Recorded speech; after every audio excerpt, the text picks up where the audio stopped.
జీవపు మాటలు సజీవపు మాటలు నీ బ్రతుకును మార్చి దేవుని మాటలు.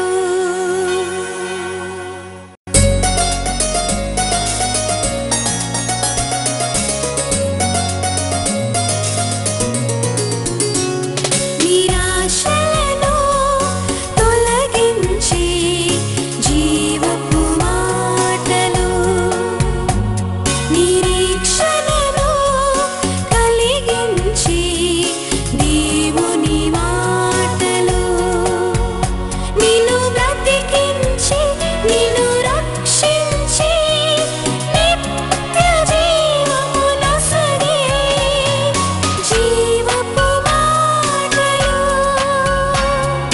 జీవపు మాటలు. దేవుని స్తోత్రం. హల్లెలూయా. మరి ఈరోజు మన ధ్యాన నిమిత్తం 61వ కీర్తన ధ్యానిస్తున్నాము. ఇది దావీదు రాసిన కీర్తన. దావీదు చాలా బాధలో ఉన్నాడు, దుఃఖంలో ఉన్నాడు, కృంగిపోయినాడు. దావీదు మనకందరికి తెలిసిన విధంగా సౌలు చేత తరమబడుతున్నాడు. సౌలు దావీదు మీద ఈర్ష్య కలిగి ఉన్నాడు, చంపడానికి ప్రయత్నాలు చేస్తున్నాడు. సౌలు యొక్క భార్య నుండి తప్పించుకోవడానికి అడవుల్లో మరి గుట్టల్లో గుహల్లో దావీదు తన ప్రాణాన్ని కాపాడుకోవడానికి పారిపోతూ ఉన్నాడు. దావీదుకు అనేక మంది శత్రువులు ఉన్నారు. ఒక మనిషి ఎంత గొప్పవాడో అని అంచనా వేయాలంటే మన శత్రువుల లెక్క చూడాలంటే, ఎందుకంటే ఎంత గొప్పగా ఎదుగుతూ ఉంటే అంతగా శత్రువులు కూడా పెరిగిపోతారు. అలాగూ దావీదు మరి దేవుడు చేత అభిషేకింపబడినవాడు. దావీదు గొల్లియాతును ఓడించినప్పుడు స్త్రీలందరూ పాటలు పాడినారు కదా. సౌలు 1000 మందిని అయితే దావీదు 10,000 మంది అన్నప్పుడు సౌలుకు ఈర్ష్య కలిగింది. అమ్మ ఇంతటి వాడికి ఉండకూడదు, వీరిని చంపేయాలనుకున్నాడు. ఎన్నెన్నో ప్రయత్నాలు చేస్తున్నాడు. సౌలు నుండి తప్పించుకోవడానికి దావీదు యొక్క యత్నాలు ఎన్నో ఉన్నాయి, అవన్నీ మనకు తెలుసు. బాధలో దుఃఖంలో దేవుణ్ణి ఆశ్రయించి భయం నుండి విడుదల పొంది ధైర్యం తెచ్చుకోవడం, పరిశుద్ధాత్మతో నింపబడడం, అలాంటి అనుభవాలు కీర్తనలు మనం చూస్తాం. దావీదుకు స్తుతి మీద ప్రార్థన మీద చాలా విశ్వాసం. దావీదు ప్రార్థన చేస్తాడు. దావీదు ముమ్మారు స్తుతించినట్లు 7 మార్లు దేవుని ముమ్మారు ప్రార్థించినట్లు 7 మార్లు దినమునకు స్తుతించినట్టు వాక్యంలో ఉంది. ఉదయము మధ్యాహ్నము సాయంకాలము మరి దావీదు ప్రార్థనలో గడిపేదాడు. మనము కృంగిపోయినప్పుడు ఎవరిని ఆశ్రయించాలి? దేవుణ్ణి ఆశ్రయించాలి. అది దావీదు యొక్క జీవితం నుండి మనం నేర్చుకుంటున్నాం. When your cast down, when your low in your spirit, you have to cling to God, you have to take the support of God. మరి ఇది ఈ కీర్తనలో మనం చూస్తున్నాం. మొదటి వచనంలో చూడండి, దేవా నా మొర ఆలకింపుము, నా ప్రార్థనకు చెవియగు. ప్రార్థన, మొర, విజ్ఞాపన, ఇవన్నీ యాచన, ఇవన్నీ మనం చూస్తాం వాక్యంలో. ప్రార్థన, నువ్వు దేవునితో సంభాషిస్తున్నావు. మొర అంటే ఇట్స్ అ క్రై, అంటే చాలా మరి ఇంటెన్సిటీతో ఉన్న ప్రార్థన, చాలా భారంతో దుఃఖంతో ఉన్న ఏడుపు, అది మొర. యాచన అంటే బెగ్గింగ్ బిఫోర్ గాడ్. విజ్ఞాపన అంటే ఇతరుల కొరకు నువ్వు చేసే ప్రార్థన. ఇవన్నీ వేరు వేరు అర్థాలతో ఉంది. ఇది మొర, ఇట్స్ క్రైయింగ్ అంటూ గాడ్. నీకు రోగం కలిగిన నువ్వు మొర్ర పెట్టాలి. కీర్తన 32వ వచనంలో ఉంది, నాకు రోగము కలిగినప్పుడు నేను దేవునికి మొర్ర పెట్టినాను, ఆయన నన్ను స్వస్థపరిచినాడు. యెహోవా నా దేవా, నేను నీకు మొర్ర పెట్టగా నీవు నన్ను స్వస్థపరిచేది. దేవునికి స్తోత్రం. అస్వస్థత ఉన్నప్పుడు, శరీరంలో బాధలు ఉన్నప్పుడు, ఈ శరీర నిర్మాణకుడు ఎవరు? దేవుడే కదా. శరీరానికి రక్షకుడు కూడా దేవుడే. కాబట్టి నీ రోగములు రుగ్మతలు నీకు బాధలు ఉన్నప్పుడు మొర పెట్టాలి. అందుకే దావీదు అనుభవం అది. 30వ కీర్తన కూడా దావీదు రాసిన కీర్తనే, నేను నీకు మొర పెట్టినాను, నీవు నన్ను స్వస్థపరిచినావు. దేవునికి స్తోత్రం కదా. దేవుడు నా ప్రార్థన వినడం లేదని కొందరు అంటారు. దేవుడు ప్రార్థన వినాలంటే నీకు పవిత్రమైన జీవితం ఉండాలి. నీ ప్రార్థనలు అడ్డుగా నిలబడితే దేవుడిని ప్రార్థన వినడు. కాబట్టి నువ్వు ప్రార్థన చేస్తే దేవుడు వినాలని ఆశ నీకు ఉండాలి. అందుకే దావీదు అంటాడు, దేవా నా ప్రార్థన నువ్వు ఆలకించు, నా ప్రార్థనకు నీవు చెవియొగ్గు, నా మొరను నీవు ఆలకించు. 64వ కీర్తన 1వ వచనం చూడండి, దేవా నేను మొర్ర పెట్టగా నా మనవి ఆలకింపుము, శత్రువుల భయము నుండి నా ప్రాణమును కాపాడు. అది ఏ భయమైనా దేవుణ్ణి ఆశ్రయించాలి కదా. రోగ భయమైనా దేవుణ్ణి ఆశ్రయించాలి, శత్రువుల భయమైనా నువ్వు దేవుణ్ణి ఆశ్రయించాలి. ఎలాంటి భయమైనా, ఉద్యోగంలో భయం ఉన్నా కానీ నువ్వు దేవుణ్ణి ఆశ్రయించాలి, ప్రాణ భయం ఉన్నా నువ్వు దేవుణ్ణి ఆశ్రయించాలి. అదే దావీదు మనకు నేర్పిస్తూ ఉన్నాడు. 2వ వచనం చూడండి, నా ప్రాణము తల్లడిల్లగా భూదిగంతముల నుండి నీకు మొరపెట్టుచున్నాను. ప్రాణము తల్లడిల్లుతుందంట. ఒక దగ్గర ఉన్నది, నా ప్రాణము సొమ్మసిల్లిపోతుంది, తల్లడిల్లిపోతుంది. నేను 102వ కీర్తన హెడ్ నోట్లో చూసినప్పుడు నా ప్రాణము సొక్కిపోయింది అని అంటున్నాడు. 102 మొదటి చూడండి, దుఃఖము చేత ప్రాణము సొక్కిన నాడు యెహోవా సన్నిధిని పెట్టిన మొర అని హెడ్ నోట్లో ఉంది. 102 హెడ్ నోట్. దుఃఖము కలిగితే ప్రార్థన చేయడం నేర్చుకోవాలి. నీకు బాధ కలిగితే ప్రార్థన చేయడం నేర్చుకోవాలి. నువ్వు కృంగిపోతే ప్రార్థన చేయడం నేర్చుకోవాలి. నీకు బాధలు కలిగితే ప్రార్థన చేయడం నేర్చుకోవాలి. మన బాధలు ఇతరులతో చెప్తే మనకు బాధల నుండి నివారణ కలుగుతుందనే ఆ యొక్క నమ్మకం ఉంటే అది వట్టిదే. ఎందుకంటే నీకు సహాయం ఎవరు చేయలేరు, దేవుడే నీకు సహాయకుడుగా ఉన్నాడు. దేవుని సన్నిధిలో మోకరించి నీ భయాలన్నీ కూడా ఆయనకు తెలియజేయాలి. దావీదు అందుకే 34వ కీర్తన 34వ వచనం, నేను యెహోవా యొద్ద విచారణ చేయగా ఆయన నాకు ఉత్తరం ఇచ్చాను, నాకు కలిగిన భయములన్నిటిలో నుండి ఆయన నన్ను తప్పించాను. దేవునికి స్తోత్రం. ఈరోజు ఏదైనా భయం ఉంటే లర్న్ టు ట్రస్ట్ గాడ్. భయం సంభవించినప్పుడు దేవుణ్ణి ఆశ్రయించాలి. నీ భయంతో నీవు కుమిలిపోయే అవసరం లేదు, నలిగిపోయే అవసరం లేదు. ఏ భయమున్న దేవుని తెలియజేయాలి. దేవునికి స్తోత్రం, హల్లెలూయా. అందుకే అంటున్నాడు, నేను మొర్ర పెడుతున్నాను, నేను దేవునికి ప్రార్థన చేస్తున్నాను. మీరు 34:6 వచనం, ఈ దీనుడు మొరపెట్టగా యెహోవా ఆలకించిన అతని శ్రమలన్నిట్లో నుండి అతన్ని రక్షించాను. అంటే దావీదు అనుభవం ఇది. దావీదు రాసిన కీర్తనలో ఇదే అనుభవం మీరు చూస్తారు. నా శ్రమలన్నిట్లో నుండి విడిపించినాడు, నా భయములన్నిట్లో నుండి విడిపించినాడు. అందుకే 5వ వచనంలో 34:5లో అంటున్నాడు, వారు ఆయన తట్టు చూడగా వారికి వెలుగు కలిగిన. చప్పట్లు కొట్టి దేవుని స్తుతిద్దాం. నువ్వు దేవుని తట్టు చూస్తే నీకు వెలుగు కలుగుతుంది. నువ్వు భయపడే అవసరమే లేదు. నీకు విడుదల కలుగుతుంది, నీకు స్వస్థత లభిస్తుంది, నీ సమస్యలకు పరిష్కారం లభిస్తుంది. నా కన్న కుమారుడే నా మీద తిరుగుబాటు చేస్తున్నాడు, నన్ను చంపడానికి ప్రయత్నిస్తున్నాడు. సౌలు మరి చంపడానికి ప్రయత్నిస్తున్నాడు. ఈ శత్రువుల బారి నుండి నేను ఎక్కడికి వెళ్ళాలి? Wear should I go for help? అప్పుడు 2వ వచనంలో, నా ప్రాణము తల్లడిల్లిపోతుంది, భూమి దిగంతముల నుండి నీకు నేను మొర్రపెట్టిన. అంటే అంచు దాకా వచ్చేసినాను అనమాట. భూమి యొక్క అంచుల వరకు నేను వచ్చినాను. ఇంకా కొద్దిగా అయితే నా ప్రాణం నన్ను వెడలిపోతుంది. నాకు అస్సలు త్రాణి లేదు, నాకు ధైర్యం లేదు, నాకు శక్తి లేదు, నాకు సహాయం దయచేయి అని ప్రార్థన చేస్తున్నాడు. నేను తల్లడిల్లిపోతున్నా. ఎప్పుడైనా తల్లడిల్లిపోయినారా జీవితంలో? మీరు తల్లడిల్లిపోయినారా? హలో, మరి సొమ్మసిల్లిపోయినారా? ఇవన్నీ మీకు ఎప్పుడైనా ఒక అనుభవం ఉంటుంది. దావీదుకి ఇలాంటి అనుభవాలు తరచుగా ఉండేది. కానీ దావీదు ఏం చేసినాడు? ప్రార్థన చేస్తున్నాడు. ఏం ప్రార్థన చేసినాడు? This is the key prayer in 61 Psalms. ఇది మూల ప్రార్థన ఏంటంటే, నేను ఎక్కలేనంత ఎత్తైన కొండపైకి నన్ను ఎక్కించము. హల్లెలూయా, హల్లెలూయా. ప్రార్థన ఏంటంటే, మరి బాధలన్నిటి నుండి తప్పించమని ప్రార్థన కంటే ఒక సూపర్ ప్రేయర్ చేస్తున్నాడు అన్నమాట. గొప్ప ప్రార్థన చేస్తున్నాడు. నేను తల్లడిల్లిపోతున్నాను, భూదిగంతముల అంచు నుండి నీకు నేను మొరపెడుతున్నాను, నాకు సహాయం దయచేయాలి, నువ్వు నా మొర ఆలకించాలి, నా ప్రార్థనకు నువ్వు చెవియొగ్గాలి అని. ప్రార్థన ఏంటి అన్నప్పుడు, ఎక్కలేనంత ఎత్తైన కొండపైకి నీవు నన్ను ఎక్కించు. ఎప్పుడు ఉన్న చోటనే ఉండి ఇప్పటికి చాలు దేవుడు, ఇంకా రేపు ఏదైనా కానీ అన్నట్టు కాకుండా, మరి సాతాను యొక్క పట్టు నుండి విడుదల పొంది దేవునితో నివాసం ఉండాలి. ఒక అనుభవం, ఒక ఉన్నతమైన శిఖర అనుభవం కావాలని ప్రార్థన చేయాలి. దేవుడు గురించి వాక్యంలో ద్వితీయోపదేశకాండం 32 మీరు చూస్తే దేవుడు ఎలాంటి వాడు? ద్వితీయోపదేశకాండం 4వ వచనం చూడండి, డ్యూటార్నమీ 32:4.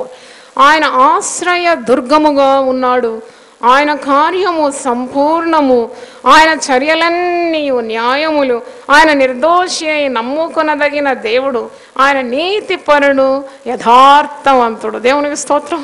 అలాగే నువ్వు దేవుని దగ్గర ఉండాలి. దేవుడున్న చోట నువ్వు వెళ్ళాలి. దేవుని సన్నిధి నువ్వు అనుభవించాలి. నీ కష్టాల తట్టు చూసుకుంటూ, నీ బలహీనత తట్టు, నీ రోగాల తట్టు చూసుకుంటూ నీ యొక్క క్లిష్టమైన పరిస్థితులతో చూసి తికమకం అయిపోయి సొమ్మసిల్లిపోయి కృంగిపోవడం కాదు, ఉన్నతమైన అనుభవం కొరకు నీవు ఆశించాలి. అందుకే ఈ 34 ద్వితీయోపదేశకాండం 33:27 చూడండి. 33:27 శాశ్వతుడైన దేవుడు నీకు నివాస స్థలము, నిత్యముగా నుండు బాహువులు నీ క్రింద నుండును, ఆయన నీ ఎదుట నుండి శత్రువును వెళ్ళగొట్టి నశింపజేయ. హల్లెలూయా. గొప్ప కార్యాలు నీ కొరకు చేస్తాడు ఆయన. ఉన్నతమైన బాహువులు, నిత్యంగా ఉండే బాహువులతో నిన్ను అలుముకుంటాడు. ఆయన శాశ్వతుడైన దేవుడు, ఆయన నీకు నివాస స్థలముగా ఉంటాడు. ఇదేలా ఎట్లా ఎట్టా ఎట్టా అని కృషించిపోకూడదు, కృంగిపోకూడదు. విశ్వాసం ఎప్పుడు కూడా ఆనందంతో ఉండాలి. దేవుని రాజ్యము పరిశుద్ధాత్మ యందలి ఆనందం, ఆనందం, సంతోషం ఉండాలి. ఇది ఎలాగ జరుగుతుంది, ఎలా జరుగుతుంది మరి అంటది కదా, ఇదేలాగూ నాకు జరుగుతుంది. పరిశుద్ధాత్మ శక్తి నిన్ను కమ్ముకుంటుంది, సర్వోన్నతుని శక్తి నిన్ను కమ్ముకుంటుంది. అప్పుడే నీవు పుట్టబోయే ఆ శిశువుకు తల్లిగా మారిపోతావు, సర్వోన్నతుడైన దేవునికి నువ్వు తల్లిగా అయిపోతావని దూత సెలవిస్తున్నాడు. అలాగూ దేవుని నువ్వు ఆశ్రయించాలి. 32:4 ఉంది కదా, దేవుడు ఎలాంటి వాడు. 1000 నామాలు చెప్పేటప్పుడు చాలా నామాలు నాకు ఈ 4వ వచనంలోనే లభించింది. 1000 నామములు బోధించే సమయంలో 32:4లోని ఆశ్రయ దుర్గమని, ఆయన కార్యము సంపూర్ణమని, ఆయన చర్యలన్నీ న్యాయములని, ఆయన నిర్దోషి, నమ్ముకొనదగిన దేవుడు, ఆయన నీతిపరుడు, ఆయన యథార్థవంతుడు. దేవునికి స్తోత్రం. దేవుని నమ్ముకొని ఎవరైనా చెడిపోయిన వాళ్ళు ఉన్నారా? ఎక్కడైనా మీరు కనబడ్డారా? మీకు మేము దేవుని నమ్ముకొని పాడైనామని ఎక్కడన్నా సాక్ష్యం విన్నారా? ఎక్కడా వినలేదండి. చప్పట్లు కొట్టి దేవుని స్తుతించు. దేవుని నమ్ముకున్నామండి, దేవుడు మాకు రోగం తొలగించినాడండి. దేవుని నమ్ముకున్నామని మా ఆర్థిక ఇబ్బందులు తొలగిపోయిందండి. దేవుని నమ్ముకున్నాం, మా బిడ్డలందరినీ దేవుడు ఆశీర్వదించాడు. ఈ సాక్ష్యాలే వింటున్నావు కానీ దేవుని నమ్ముకొని పతనమైన వాడు లేడు. ఎందుకంటే దేవుడు నమ్మదగిన దేవుడు. హల్లెలూయా. మరి 3వ వచనం చూడండి. నీవు నాకు ఆశ్రయముగా ఉంటివి, శత్రువుల ఎదుట బలమైన కోటగా ఉంటివి. దేవునికి స్తోత్రం. హల్లెలూయా. ఆయన నమ్ముకొనదగిన సహాయకుడై ఉన్నాడు. అందుకే నన్ను ఎక్కలేనంత ఎత్తైన కొండపైకి నీవు నన్ను ఎక్కించు. అవును, కొండపైకి ఎక్కిపోతే ఇంకేం బాధ ఉంటుంది? అక్కడ నేను బాధించేవారు ఎక్కడ ఉంటారు? నీ సమస్యలన్నీ చాలా చిన్నగా కనబడుతుంది. మనుషుల్లో ఉన్న ఆశ నాకు ఈ వాక్యం చదువుతుంటే గుర్తొచ్చింది. ప్రాణాపాయం నుండి విడుదల పొందాలి, ప్రాణాలు తప్పించుకోవాలంటే ఎక్కడికో ఒక ఉన్నత స్థలానికి ఎక్కాలి. హల్లెలూయా చెప్పండి. మనకు ఉన్నతమైన ఆశ్రయ దుర్గం ఎవరు? దేవుడే. దేవుని సన్నిధికి నువ్వు చేరుకోవాలి. ఆయన నిన్ను ఉన్నతమైన అనుభవంలోకి తీసుకొని వెళ్తాడు. అనేక ఆశ్రయమై ఉన్నాడు. 3వ వచనం చూడండి. నీవు నాకు ఆశ్రయముగా ఉంటివి, శత్రువుల ఎడల బలమైన కోటగా ఉంటివి, యుగ యుగములు నేను నీ గుడారములో నివసించదు. 18వ కీర్తనలో కీర్తనకారుడు ఏమంటున్నాడో చూడండి ఒక్కసారి. కీర్తనలు 18, 9, 10. మొర పెట్టినప్పుడు దేవుడు ఎలాగొస్తాడు విశ్వాసుల దగ్గరికి? 8, 9, 10 చూద్దాం. నిప్పు కణములు రాజబెట్టను, మేఘములను వంచి ఆయన వచ్చాను, ఆయన పాదముల క్రింద గాఢాంధకారము కమ్మి ఉండెను, కెరూబు మీద ఎక్కి ఆయన ఎగిరి వచ్చాను, గాలి రెక్కల మీద ప్రత్యక్షం ఆయన. దేవుడు తన బిడ్డలు ప్రార్థన చేస్తుంటే చూసుకుంటూ ఉండాడు. చాలామంది తల్లులు తండ్రులు ఇక్కడ ఉన్నారు. మీ బిడ్డ ఏడుస్తూ ఉంటే మీరు అలాగే టైట్గా చేతులు కట్టుకొని ఉంటారా? వెంటనే వెళ్తారు. ఏంటి బిడ్డ, ఎందుకు ఏడుస్తున్నావు బిడ్డ, వాట్ హ్యాపెండ్ ఎత్తుకుంటారు, ముద్దాడుతారు, ఏది కావాలన్నా ఇస్తారు కదా. మన దేవుడు మన కొరకు ప్రాణం పెట్టిన దేవుడు. ఆయన మేఘములు వంచి నీ యొద్దకు వస్తాడు. హల్లెలూయా. గట్టిగా చెప్దామా? హల్లెలూయా. ఆయన మేఘములు వంచి నీ యొద్దకు వస్తాడు. ఆయన కెరూబుల మీద ఎక్కి ఆయన ఎగిరి వస్తాడు. అందుకే కీర్తనకారుడు 61వ కీర్తనలో అంటున్నాడు, నీవు నాకు ఆశ్రయ దుర్గముగా ఉన్నావు, ఆశ్రయ దుర్గంగా ఉన్నావు. అందుకే శత్రువుల ఎడల ఆయన బలమైన కోట. ఏ శత్రువు నీ మీద జయము పొందలేడు. No one can have victory over you. ఏ శత్రువు జయం పొందాడు. ఎందుకంటే దేవుడు తన బిడ్డల పట్ల ఉండి విజయాన్ని ఇస్తాడు. మరి యుగ యుగములు నేను నీ గుడారములో నివసించదా. యుగ యుగములు ఈ భూమి మీద ఉంటాను అని అండర్లేదు. ఎక్కడ ఉంటాడంట?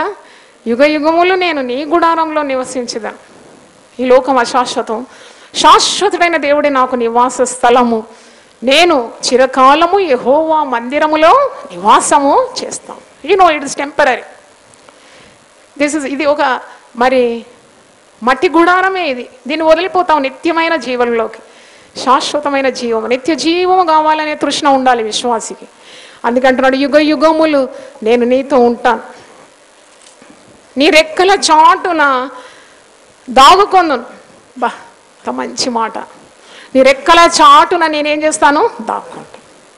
అందుకంటున్నాడు, నా దాగు చోటు నీవే, నీ రెక్కల క్రింద నాకు ఆశ్రయం ఉంది, నీ రెక్కలు చాటున నేను దాగుకొందు.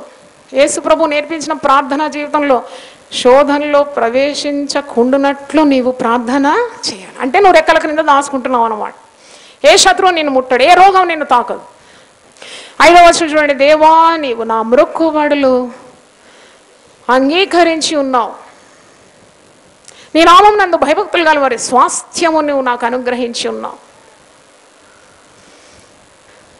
పాలు స్వాస్థ్యం దేవుడై ఉన్నాడు. దైవాశీర్వాదాలన్నీ కూడా మన స్వాస్థ్యమే కదా, అవునా కదా? నీ స్వాస్థ్యం ఏదంటే దేవుని మాటలే స్వాస్థ్యం, దేవుడిచ్చిన వాగ్దానాలే స్వాస్థ్యం. ప్రతి విశ్వాసికి స్వాస్థ్యం ఎక్కడుందంటే ఆదికాండం 12వ అధ్యాయం మొదటి 3 వచనాలు మన స్వాస్థ్యమే. ప్రతి విశ్వాసి పొందుకోవాలి అబ్రహాముకి ఇచ్చిన ఈ గొప్ప ఆశీర్వాదము. యేసు ప్రభు యొక్క శిలువ మరణం ద్వారా ప్రతి విశ్వాసి పొందుకోవాల్సిన స్వాస్థ్యం ఇక్కడున్నది. ఆదికాండం 12 మొదటి 3 వచనాలు కంఠపాఠంగా చేసి పొందుకోవాలి ఆ స్వాస్థ్యం.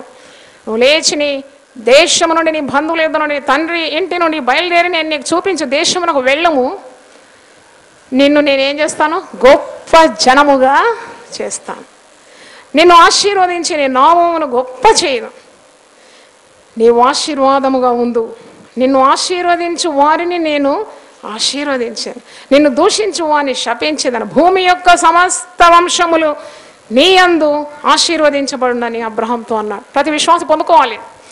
నన్ను ఆశీర్వదిస్తావు, నా సంతానాన్ని ఆశీర్వదిస్తావు, భూలోకంలో ఉన్న సమస్త జనులు నా సంతానం ద్వారా దీవింపబడతా, నువ్వు నన్ను దీవిస్తావు, నేను అనేకులకు దీవెనగా మారిపోతాను. చప్పట్లు కొట్టి దేవుని స్తుతించండి. హల్లెలూయా. ఇది మన స్వాస్థ్యం. This is our inheritance through cross. యేసు ప్రభు శిలువ మరణం ద్వారా మనకు అనుగ్రహించిన గొప్ప స్వాస్థ్యం ఏంటంటే అబ్రహాముకి ఇచ్చిన వాగ్దానాలన్నీ కూడా మనలో నెరవేరుతాయి. 6వ వచనం చూడండి, రాజునకు దీర్ఘాయువు కలగజేయుదువు గాక, రాజునకు దీర్ఘాయువు కలగజేయును గాక, అతని సంవత్సరములు తరతరములు గడుచును గాక. రాజు అని ఎందుకంటున్నాడు?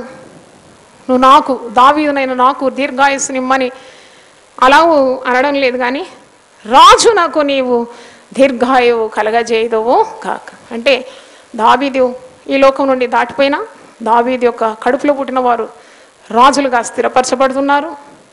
యేసు ప్రభు తరతరములు రాజ్యం వెళ్తున్నాడు. ఆయన దావీదు వంశీయుడే కదా. దేవునికి స్తోత్రం, హల్లెలూయా. రాజు చిరంజీవి అవునుగాక, ఎందుకంటే ప్రభు దావీదు వంశంలో పుట్టినాడు. లూకా సువార్త మీరు చూసినప్పుడు మరియతో గబ్రియలు ఏమంటున్నాడు? లూక్ 1:33, ఆయన యాకోబు వంశస్థులను యుగ యుగములు ఏలును, ఆయన రాజ్యము అంతము లేనిదై ఉండదు. అంటే ప్రభు రాజ్యానికి అంతము లేదని మనం జ్ఞాపకం చేసుకోవాలి. అతని సంవత్సరములు తరతరములు గడుచునుగాక. 7వ వచనం, దేవుని సన్నిధిని అతడు నిరంతరము నివసించునుగాక, అతని కాపాడుటకై కృపాసత్యములను నీవు నియమించు. అంటే రానున్న తరాని కొరకున్న ప్రార్థన దేవుడు ఆలకిస్తాడు. నీ కొరకు నువ్వు ప్రార్థన చేసుకోవాలి, నీ ముందున్న తరం కొరకు ప్రార్థన చేయాలి. ఎందుకంటే దేవుని శాశ్వతమైన కృపలో వారు కాపాడబడతారు. దేవుని యొక్క కృపా సత్యములు నీ తరతరములు కాపాడబడుతుంది. 8వ వచనం, దినదినము నా మొక్కుబడులను నేను చెల్లించినట్లు నీ నామమును నిత్యము కీర్తించెదను. దేవునికి స్తోత్రం. I will praise your name at all times. Hallelujah. మరి మేలు జరిగినప్పుడే స్తోత్రం, స్తుతులు కాదు. కీడు జరిగినప్పుడు కూడా స్తోత్రం. దేవుని ఘనత, దేవుని మహిమ, నిత్యము నేను దేవుణ్ణి స్తుతిస్తాను. ఇది దావీదు యొక్క అనుభవం ఉన్నది. ఈ యొక్క 61వ కీర్తనలో కృంగిపోయిన వేళలో దేవుడు దావీదునకు ఇచ్చిన ఆ భయము, ఆశ్రయము, ఆయనలోనే ఆయన స్వాస్థ్యంగా ఉండి ఆకాశము వంచి ఆయన దగ్గరకు వచ్చినాడు. కెరూబుల మీద నుండి ఎగిరి ఆయన దగ్గరకు వచ్చినట్లే దావీదుకు సహాయం చేసినాడు. దావీదు ప్రార్థన దేవుడు ఆలకించినాడు. ఎక్కలేనంత ఎత్తైన కొండపైకి నన్ను ఎక్కించు. హల్లెలూయా. మోషే కూడా అలసిపోయినట్లు సంఖ్యాకాండం మీరు ఒక్కసారి చూస్తే చస్తే బాగుండని అనుకుంటున్నాడు. మీరు సంఖ్యాకాండము అలసిపోయినాడు. మోయ శక్యముగానే బరువులు మోస్తున్నాడు. జనులు మాంసాపేక్ష గలవారై మొత్తుకుంటున్నారు అన్నమాట. మాకు మన్నా తిని విసిగిపోయినాం, ఎప్పుడు ఇదే మన్నా ఉదయం కాలం తినాలి, మాకు వల్ల కాదు, మాకు మాంసం కావాలని ఏడుస్తున్నప్పుడు మోషే చాలా బాధపడుతున్నాడు. Numbers 11 chapter 13, 14, 15.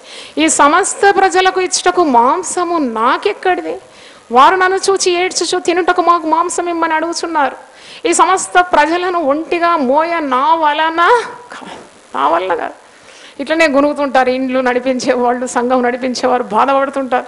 అమ్మో ఎన్ని పనుల నా వల్ల కాదు. కుటుంబంలో స్త్రీలు ముఖ్యంగా ఈ పాట అంటారు, ఇంత కుటుంబ భారము మోయడము నా వలన కాదు, నేను అలసిపోయినా, నేను కృంగిపోయినా, నా వల్ల కాదు. ఇక్కడ మోషే అంటున్నాడు, మాంసం ఇవ్వమని నన్ను బాధిస్తున్నా, నేను ఎక్కడికి వెళ్ళి. ఇంట్లో 2 చుట్టాలు వస్తేనే మాంసం కొనడం ఎంత ఖరీదు కదండి. ఎన్నిసార్లు ఆలోచిస్తారు మీరు, కొనాలన్నా వద్దా. అమ్మో మాంసం చాలా ఖరీదు, మాంసం వద్దులే చికెన్ కొందాం, ఆ చికెన్ వద్దులే గుడ్లు ఉడకబెడదాం అంటారు. అంటే మరి ఇన్ని లక్షల జనానికి మాంసం కావాలంటే ఎక్కడ తేవాలి? మోషే అనుకుంటున్నాడు ఆయన ఇవ్వాలని. కానీ మోషేకు దేవుని జ్ఞానం ఉండాలి. ఆయన కాదు ఇచ్చేది, దేవుడు ఆయనకి ఇస్తే ఆయన ఇవ్వాలి. దేవునికి స్తోత్రం, హల్లెలూయా. దేవుడే కురిపిస్తాడు, పూరేళ్లను కురిపించినాడు. మాంసం అంత విస్తారమైన మాంసాన్ని దేవుడు ఇవ్వగలడని మోషే ఒక నిమిషం మర్చిపోయినాడు. ఇంతమంది నేను ఎలా మాంసం పెట్టాలంటున్నాడు. 14వ వచనం, తినుటకు మాకు మాంసం ఇమ్మని అడుగుతున్నారు. ఈ సమస్త ప్రజలకు ఒంటిగా మోయ నా వల్ల కాదు, అది నేను భరింపలేని భారము. నీవు నాకు ఇట్లు చేయదలిసిన ఎడల నన్ను చంపుము. ఎంత నిరాశ, ఎంత అలసిపోయినాడు మోషే. చంపే. ఇంట్లో ఈ మాట తరచుగా కొందరు మాట్లాడతారు, చస్తే బాగుండంటారు. అయ్యో నువ్వెట్ట చస్తావు, నీ దినముల లెక్క ఆయన తప్పకుండా ఏం చేస్తాడు? సంపూర్తి చేస్తాడు. నువ్వు బాధ్యతలు వదిలిపెట్టి చావాలనుకుంటే ఎలా వీలవుతుంది? మోషే అంటున్నాడు, నన్ను చంపు, నా వల్ల కాదు, ఈ భారము మోయలేనిది. నా మీద నీ కటాక్షం వచ్చినట్ల నేను నా బాధను చూడకున్నట్లు నన్ను చంపు. 2 సార్లు అదే మాట. 14వ వచనంలో, భరింపలేని భారం, నేను మోయలేని భారం, నా వల్ల కాదు, నువ్వు నన్ను చంపు, నా మీద నీ కటాక్షం వచ్చిన ఎడల, నిజంగా నీకు నా మీద దయ ఉంటే నా ప్రాణాన్ని నీవు తీసుకో, నన్ను చంపే, నాకు ఈ లీడర్షిప్, ఈ నాయకత్వం నా వల్ల కాదు, నేను అలసిపోయినాను. ఆయన దేవుడు మోషేని ఎంత సన్మానించినాడు, ఎంత గౌరవించినాడు.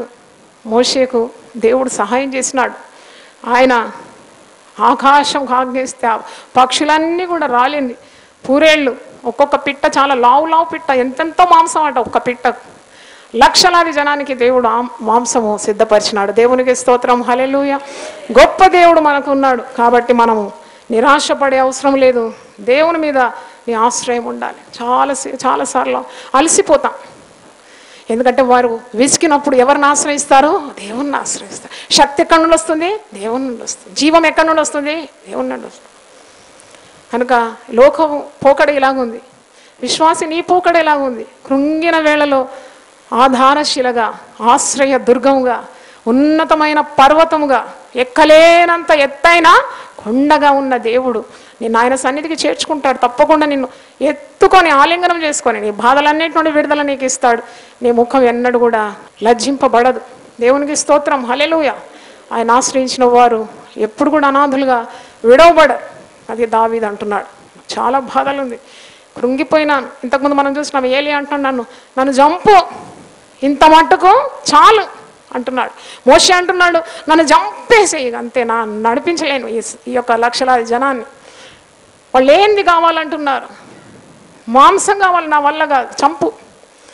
చూడండి, విసిగిపోయినప్పుడు, అలసిపోయినప్పుడు, కృంగిపోయినప్పుడు నీకు ఆధారము దేవుడు అని నీవు మర్చిపోవు. ఎక్కలేనంత ఎత్తైన కొండపైకి నిన్ను ఎక్కించగలడు. దేవునికి స్తోత్రం. ఒకవేళ కృంగిపోయిన స్థితిలో, చూడండి, ఆ సిలువ మీద దొంగ కృంగిపోయినాడు కదా. కుడి ఎడమల్లో ఉన్నారు బందిపోడు దొంగలు. యేసు ప్రభు సిలువ మీద వేలాడుతున్నారు. ప్రభుతో సమానంగా వీరు కూడా వేలాడుతున్నారు. ప్రభువును బల్యంతో పొడిచినప్పుడు వీళ్ళని కూడా పొడుస్తున్నారు, చిత్రహింసలు చేస్తున్నారు. అయినా కుడి ప్రక్కనున్న దొంగ అంటే పాతాళంలోకి దిగిపోతున్నాడు, ప్రాణమే పోతుంది, కానీ ఒక ఆశ ఉండేది.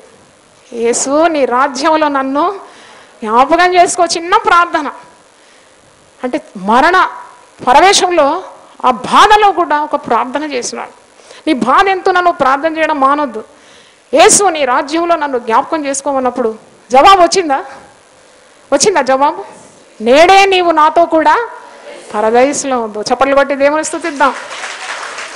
అంటే పాతాళం యొక్క పట్టును విడిపించడానికి యేసు ప్రభు ఆ దొంగకు అంత సహాయం చేసినాడు. నీవు నాతో కూడా ఈరోజే నువ్వు పరదేశంలో ఉంటావు అంటే ఎంత గొప్ప మాటలు.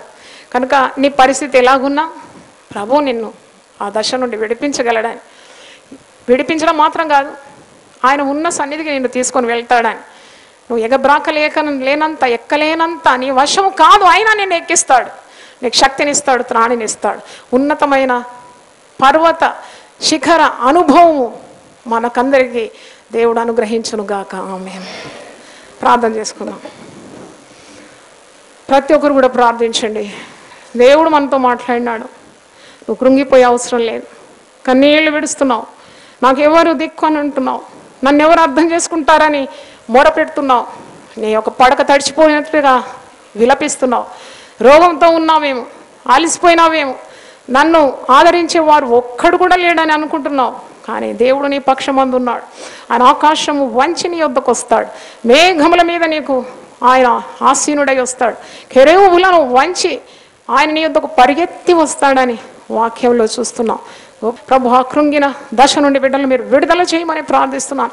టీవీ ద్వారా దేవుని వాక్యం వింటున్న వారు కూడా ఆ కృంగుదల నుండి విడుదల పొందాలని ప్రార్థన చేస్తున్నాం. ప్రభువాను వారు చేయి పట్టి వారిని లేవనెత్తండి, ఎక్కలేనంత ఎత్తైన కొండ మీదకి వారిని ఎక్కించమని ప్రార్థిస్తున్నాను. సకల ఆశీర్వాదాలు మాకందరికీ మీరు దయచేసి మా హృదయములను బలపరిచినందుకు వందనాలు చెల్లిస్తూ యేసు నామములో అడిగి వేడుకుంటున్నాను తండ్రి. ఆమేన్. తండ్రి అయిన దేవుని ప్రేమ, యేసు క్రీస్తు కృప, పరిశుద్ధాత్మ సహవాసం మనందరికీ సదాకాలము తోడుగా ఉండునుగాక. హల్లెలూయా, హల్లెలూయా.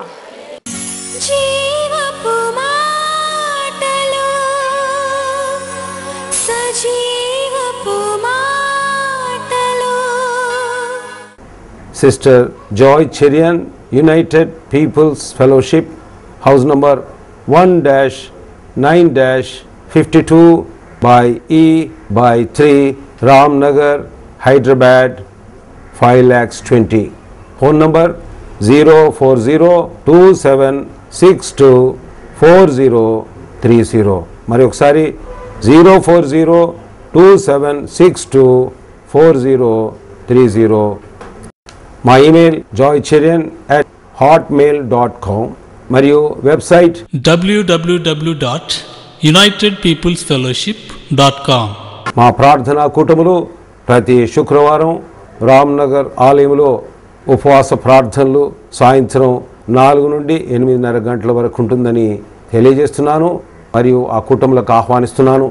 మరియు ప్రతి ఆదివారం రామ్నగర్ ఆలయంలో ఉదయకాల ఆరాధన 6 నుండి 8:30 గంటల వరకు మరియు ఆదివారం సాయంత్రం 5 నుండి 8:30 గంటల వరకు రామ్నగర్ ఆలయంలో సిస్టర్ జాయ్ చరణ్ గారు ఆశీర్వాదములు కలిగించు దేవుని 1000 ఆదేశములు అక్కడ అందిస్తారని మనవి చేస్తుంటున్నాను. ఈ టీవీ కార్యక్రమం ముందుకు కొనసాగించబట్టకు ప్రార్థించి సహకరించాలని మనవి చేస్తున్నాం. దేవుడు మిమ్మల్ని దీవించుగాక. నిరాశ